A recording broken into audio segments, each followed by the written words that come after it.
நான் வேலை செய்றேன் அப்படின்னு சொல்லி என்னவெல்லாம் அதிகாரம் செய்கிறார்? 4 மணி நேரம் தான் தூங்குறேன்னு சொல்றாங்க. நானும் நைட் ஷிஃப்ட் முடிச்சுட்டு காலையில ஏதாவது சாப்பிட்டுட்டு படுக்கணும்னு யோசிப்பேன். ஆனா அவங்க பிரேக்ஃபாஸ்ட் பண்றதே 3 மணிக்கு தான் ஆகும். அப்ப நான் எப்போ சாப்பிட்டுட்டு எப்போ நைட் ஷிஃப்ட்ட திரும்ப ஆரம்பிக்கிறது? அப்படி இல்ல. சம்பாரிச்சா தானே இவங்கள இது பண்ண முடியும், வளர்க்க முடியும். 3 வேளை செய்ய முடியல சார். சாமான் கழுவணும் எவ்வளோ வேலை இருக்கு. 3 வேளை செஞ்சா. ஒரு வேளை செஞ்சுட்டா ஒரு குழம்பு 2 வேளைக்கு வச்சுக்கலாம்ல. அவங்களுக்கு பிடிக்காது. காலைல டிஃபனு, மத்தியானம் சாப்பாடு, நைட்டு சாப்பாடுனா நான் என்ன மனுஷியா மாடா? இப்ப ஏதோ ஒரு 2 வேளை செய்றேன். அதுவே பெரிய விஷயம்னு நான் நினைக்கிறேன். இவங்க வந்து அவங்களுக்கு 11:30 கிளாஸ் வந்துருவாங்க.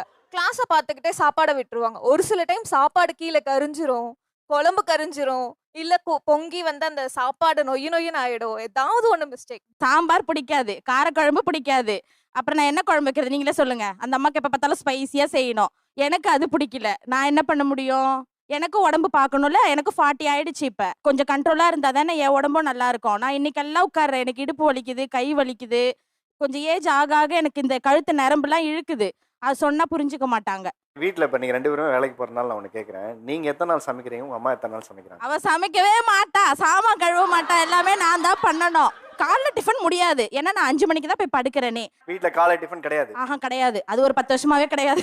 ஓகே, டைரக்டா பிரஞ்ச் தான். டைரக்டா லஞ்ச். அது என்னன்னா ஒரு கொஞ்சம் 2, 3 ஆயிடும். அதுக்காக கொஞ்சம் ஓவரா பேசுவாங்க. என்ன பண்றது? நீங்க ஒரு இடத்துல குழந்தைங்களுக்கு சரியான உணவை கொடுக்கலன்னா ஒரு இடத்துல அவங்க ஆரோக்கியமா வளர அதுதான் சின்ன வயசுல இருந்து கொடுத்துட்டேனே. இப்ப பெருசாயிட்டாங்கல்ல.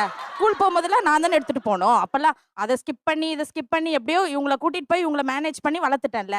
இப்ப இனிமே அவங்க பாத்துக்கணும்ல அவங்க லைஃபை. இப்பயும் நானே பார்க்கணும்னா எப்படி முடியும்? என்னால என் பிசினஸ் விட முடியல. எனக்கு ரொம்ப பிடிச்சது எனக்கு அந்த பெயிண்டிங், எம்ப்ராய்டரிலாம். அப்ப என்னோட இதை என்னால எப்படி விட்டு கொடுக்க முடியும் சொல்லுங்க? சரி, அவங்க என்ன சொல்றாங்க, குடும்பத்தினுடைய பொருளாதார பங்களிப்புல என்னுடைய வருமானங்கிறது முக்கியமான இடத்துல இருக்கு, அதை நான் செய்யறதே அவங்களுக்காக தான், அதை புரிஞ்சுக்காம குறை மட்டுமே நீங்க சொல்லிட்டு இருக்கீங்கிறாங்க.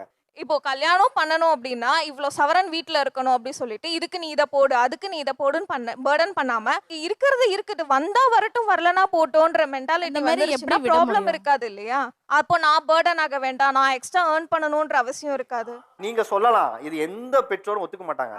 பெத்த பிள்ளைங்க நல்லா இருக்கணும்னு நினைப்பாங்களே தவிர அது இருக்கிறத போட்டு என்னதுனாலும் கல்யாணம் பண்ணி கொடுக்கணும்னு நினைக்க மாட்டாங்க. ஆடம்பரம் அப்படின்னா என் பையனுக்கு பைக் வாங்கி கொடுத்தேன். அவன் வேலைக்கு இப்பதான் படிச்சுட்டு இருக்கான். 4th year engineering. அவனுக்கு பைக் வாங்கி கொடுத்தா அதுதான் ஆடம்பரம். எக்ஸ்ட்ரா செலவே எங்களுக்கு ஆனது. ஆனா அவன் என்ன பண்றான்? சொன்னா கேட்க மாட்டான். சரின்னு சொல்லிட்டு வாங்கி கொடுத்தாச்சு. அவதான் வாங்கினா. நீங்க அந்த மாதிரி இதை தாண்டி வேற ஏதாவது ஆடம்பர செலவு இருக்கான்னு சொல்லுங்க. எனக்கு நகை சேர்க்கறதே ஆடம்பரம் தான் நான் சொல்லுவேன். அது எப்படி வேண்டாம் நான் சொல்றேன். ஏன்னா 20,000 26,000 salary வருதுன்னா அதுல 13 EMI 13.